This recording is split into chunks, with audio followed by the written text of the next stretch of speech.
Bom dia, irmãos e irmãs, a paz de Jesus.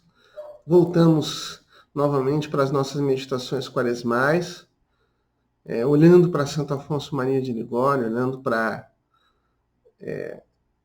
esse tempo final de quaresma, para esse tempo já de Semana Santa. As meditações vão entrando nas realidades já dos mistérios dolorosos do Senhor, né? Hoje nós já vamos entrar nisso, nos preparando para o tríduo pascal, para essa memória do grande mistério da paixão, morte e ressurreição do Senhor. Hoje, antes de nós entrarmos na meditação mesmo de Santo Afonso, eu gostaria de fazer uma reflexão que é muito importante nesse nosso tempo, nessa nossa época de isolamento e de... Muito se fala, né? Às vezes eu vejo algumas pessoas falando como se, né, dizer, olha, algumas pessoas vão falecer pelo coronavírus. As pessoas se escandalizam. Não, mas nós não podemos ser indiferentes a essas mortes. Realmente nós não podemos. Mas eu fico um pouco surpreso porque não sei, mas não me é muito natural essa reação. E espiritualmente nós temos que tomar um cuidado muito grande. Nós, seres humanos, não é dado a nós sermos capazes de suspender o fato morte da humanidade. Né? Nós não conseguimos isso. E isso até é um sinal assim, de uma revolta contra Deus, porque a condição mortal faz parte de nós. Né? Faz parte. Nós não conseguimos evitar, às vezes, nós não conseguimos evitar que haja falecimentos por acidentes de trabalho, acidentes de trânsito, os lamentáveis acidentes domésticos em piscinas, né? Tantas coisas. E claro que são todas coisas ruins, mas não existe uma maneira de fazer um protocolo de que, não, agora não vai mais acontecer. Isso não. Nós temos que fazer os esforços, nós temos que ter cuidados, mas um pouco, espiritualmente um pouco, crer e querer que as nossas ações sejam capazes de evitar o evento morte, um pouco é querer tomar o lugar de Deus. Não, agora nós decidimos que não vai morrer. Essa decisão ela é só de Deus, ela não é nossa. Né?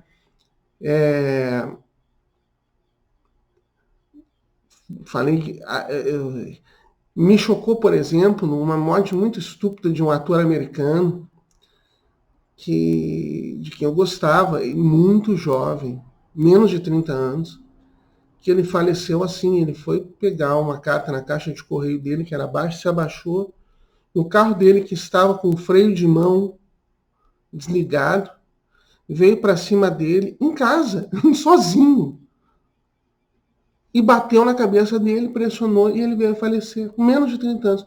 Uma coisa estúpida. Mas essas coisas acontecem. Porque a mortalidade faz parte do ser humano.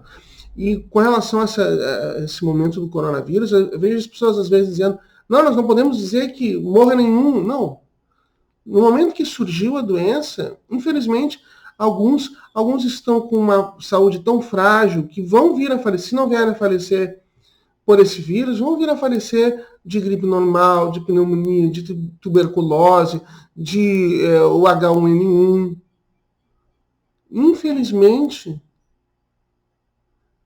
nós não conseguimos suspender isso.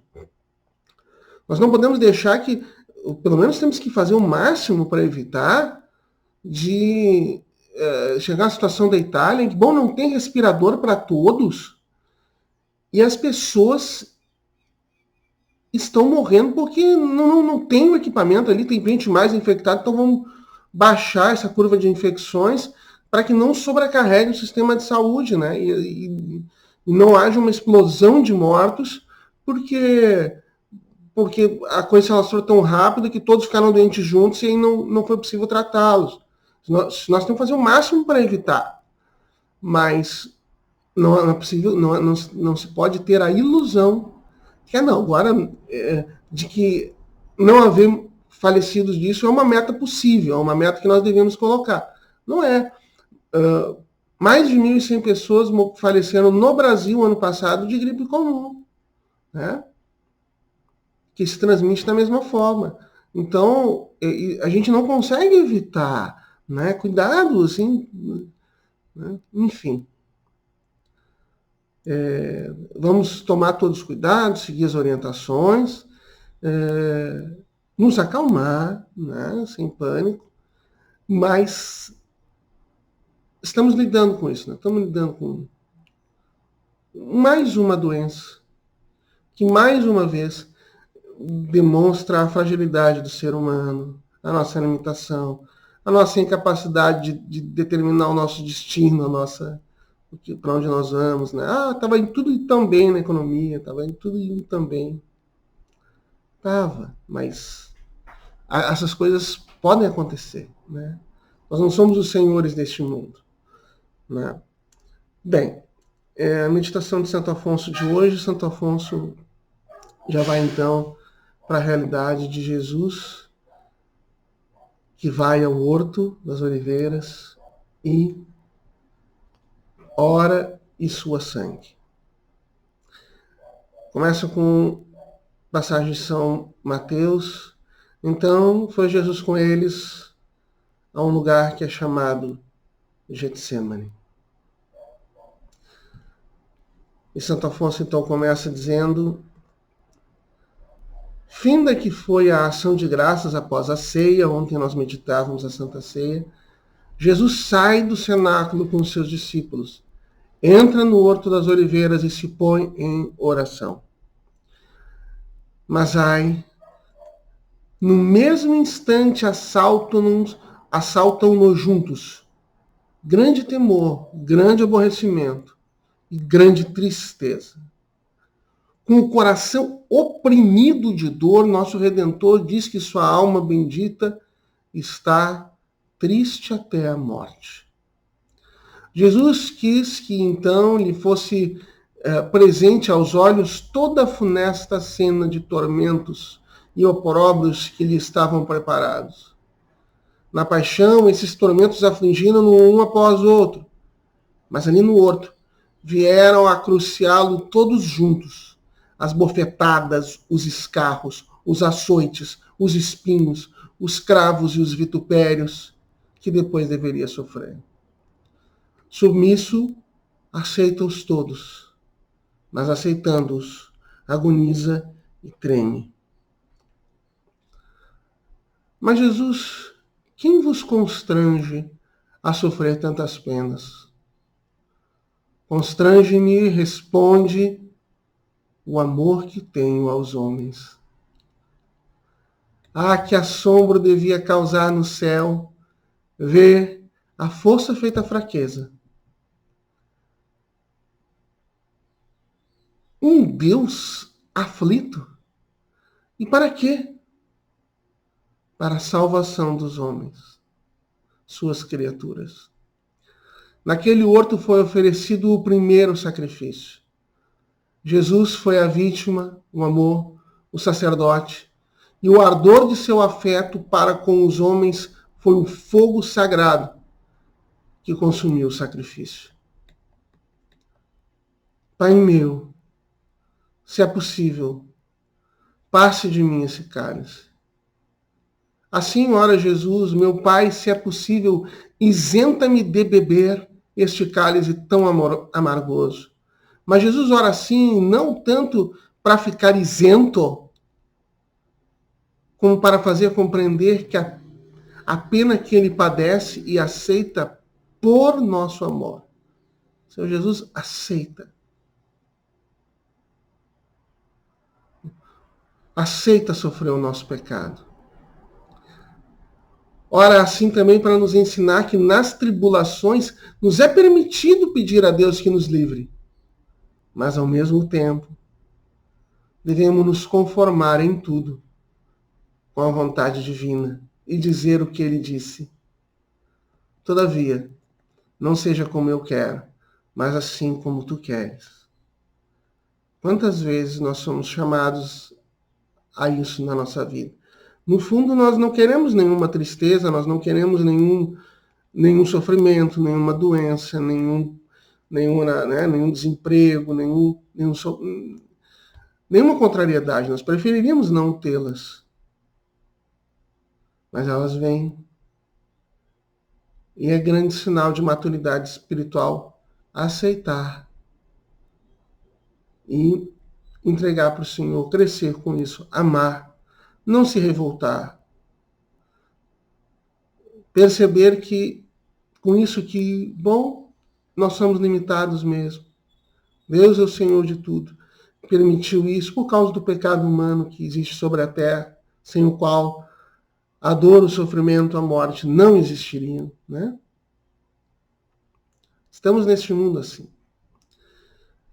Sim, meu Senhor, por vosso amor abraço todas as cruzes que me queirais enviar.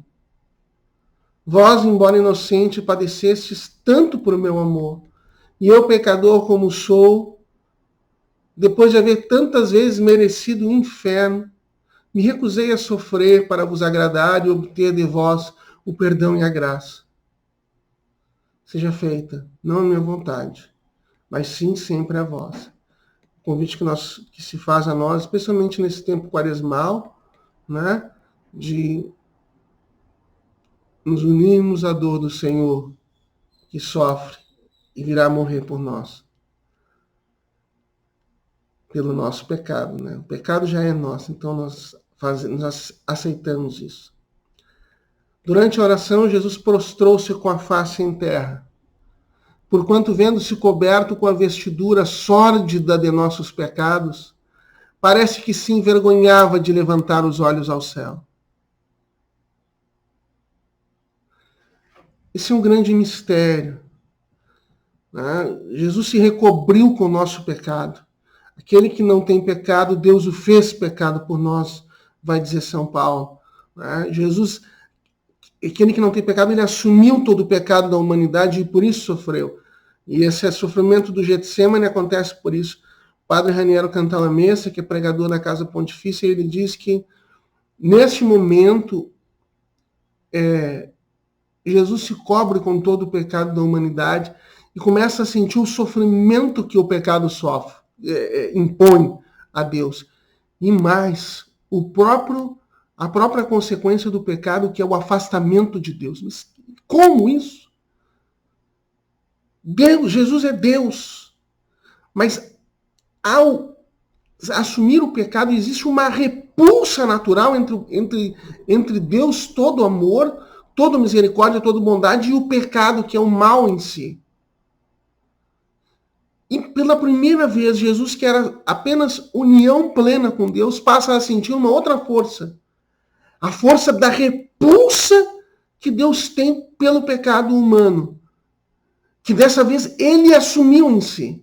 Então, na alma de Jesus acontece uma revolução, uma luta, um sofrimento. Porque ao lado da sua suma bondade, é assumida a suma malícia do pecado. E ali é um tormento terrível. Então, é por isso que Santo Afonso diz isso.